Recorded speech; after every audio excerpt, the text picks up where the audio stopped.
Hello friends, welcome to secret of சமையல். இன்றைக்கி நம்மளோட சேனலில் நாம் பார்க்க போகிறது நல்ல கமகமான வாசனையான ஒரு சாம்பார் பொடி வீட்லேயே ஈஸியாக எப்படி செய்யலாம் அப்படின்னு தான் பார்க்க போகிறோம். நம்ம பேக்கெட்டில் வாங்குகிற சாம்பார் பொடி வந்து காஸ்ட்லியாகவும் இருக்கும், அவ்வளோ ஃப்ரெஷ்ஷாகவும் இருக்காது. ஆனால் நம்ம இந்த மாதிரி வீட்டில் வறுத்து செய்யும்போது சாம்பார் பொடி அவ்வளோ மணமாக இருக்கும், சாம்பாரோட வாசனையே வேறு லெவலில் இருக்கும். சரி வாங்க டிலே பண்ணாமல் இந்த சூப்பரான சாம்பார் பொடி எப்படி செய்யலாம் அப்படின்னு பார்க்கலாம். சாம்பார் பொடிக்கு என்னென்ன வேணும் அப்படின்னு நம்ம ஃபஸ்ட்டு பார்த்துடலாம். ஒரு 250 ml கப்பு அளவில் 1 கப் அளவுக்கு மல்லி விதை எடுத்து வச்சுருக்கிறேன். 1/4 கப் அளவுக்கு துவரம்பருப்பு, 2 டீஸ்பூன் வந்துட்டு கடலைப்பருப்பு, 1 டீஸ்பூன் வெந்தயம், 1 டீஸ்பூன் மிளகு, அப்புறம் ஒரு 2 கொத்தளவுக்கு கருவேப்பிலை. வரமிளகா வந்துட்டு ஒரு 30 நம்பர் எடுத்து வச்சுருக்கேன். நான் வந்துட்டு காம்பு எடுத்து வச்சுருக்கேன். நீங்கள் காம்போடையும் கூட போடலாம், அதனால் ஒன்றும் பிரச்சனை இல்லை. அப்புறம் பெருங்காயத்தூள் 1 டீஸ்பூன், மஞ்சள் தூள் 1 டீஸ்பூன், இவ்வளோதான் தேவை. கொஞ்சமாக நல்லெண்ணெய் வேணும் வறுக்கிறதுக்கு. நம்ம இதை எப்படி செய்யலான்னு பார்க்கலாம். ஒரு வடச்சட்டி அடுப்பில் வச்சுருக்கிறேன். இதில் வந்துட்டு சும்மா ஒரு 2 சொட்டு எண்ணெய் விட்டுக்கோங்க. இதில் முதல்ல துவரம்பருப்பு வறுத்துக்கலாம். இது லேசாக பொன்னிறமாக வரணும், அது வரைக்கும் இந்த நம்ம வறுத்து எடுத்துக்கலாம்.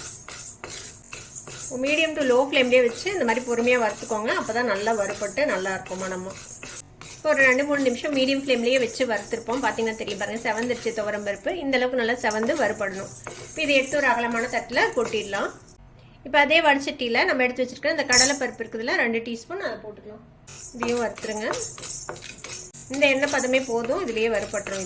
இதையும் அதே மாதிரி பொறுமையாக வறுத்து எடுத்துக்கோங்க. கடலைப்பருப்பும் நல்லா செவந்துச்சு பாருங்கள். இதையும் எடுத்து அந்த துவரம்பருப்போடையே கொட்டி வச்சிடலாம். 1 டீஸ்பூன் வெந்தயம், அதையும் வறுத்துக்கலாம். வெந்தயம் சீக்கிரமே வறுப்பட்டுரும்.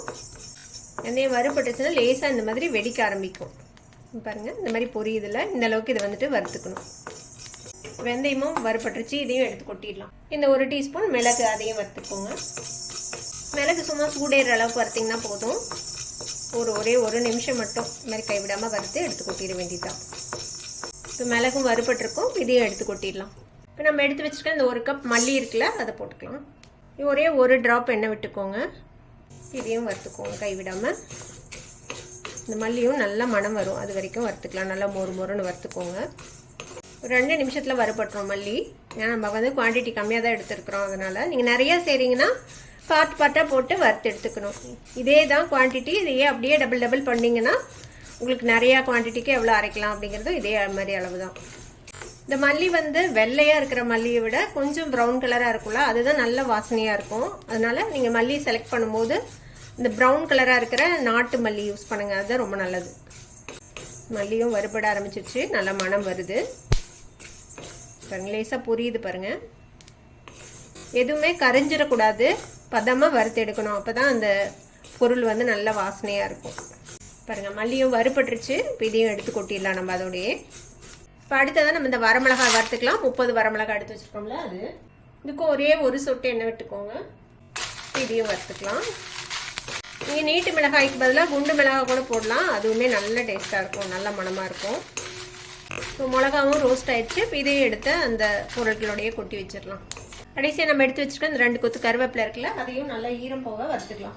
இதுலேயும் நல்லா ஈரப்பதம் இல்லாமல் வறுத்து எடுத்துக்கோங்க. இந்த கருவேப்பிலையும் நல்லா மொறுன்னு வறுப்படணும். அடுப்பு ஆஃப் பண்ணிடலாம். இந்த சூட்லேயே அது வந்து வறுப்பட்டுரும். இப்போ கருவேப்பிலையும் நல்லா வறுப்பட்டுருச்சு. ஆறுச்சுன்னா நல்லா மொறுன்னு ஆயிரும். இதையும் எடுத்து அந்த பொருள்களோடையே கொட்டிடலாம். இப்போ எல்லாத்தையுமே நம்ம வறுத்து எடுத்துட்டோம். இது வந்துட்டு நல்லா ஆறணும். இப்போ சூடாக இருக்கும்போதே நம்ம எடுத்து வச்சுருக்கிற இந்த மஞ்சள் தூளும் பெருங்காயத்தூளும் இதில் சேர்த்திடலாம். இது எல்லாத்தையும் கலந்து விட்டு இது நல்லா ஆறட்டும். ஆறுனதுக்கப்புறம் நம்ம வந்து இதை மிக்சிலே பவுடர் பண்ணிக்கலாம். நீங்கள் நிறைய செய்கிறீங்கன்னா மெஷினில் கொடுத்து அரைச்சி வாங்கிக்கோங்க.